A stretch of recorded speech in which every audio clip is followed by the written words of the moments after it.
Et si le vrai courage, c'était d'arrêter de se faire violence?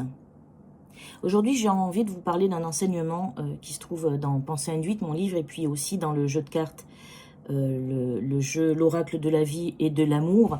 Et cette carte, c'est une carte qui parle du courage.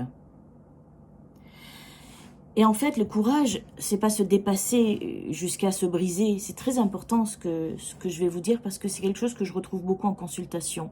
Le vrai courage, ce n'est pas d'aller contre ce que l'on ressent, c'est d'aller contre ses fausses croyances. Alors, on croit être courageux.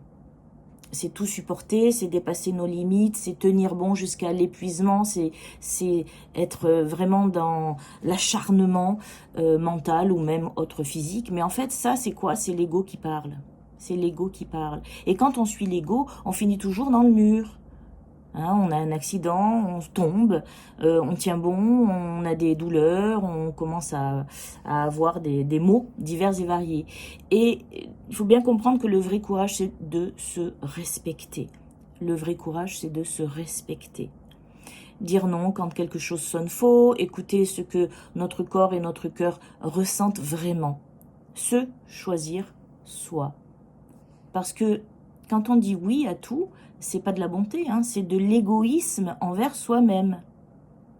Alors, le courage, c'est reconnaître ce qui nous convient, quitter ce qui ne résonne plus et avancer dans notre propre vérité, hein, celle du cœur.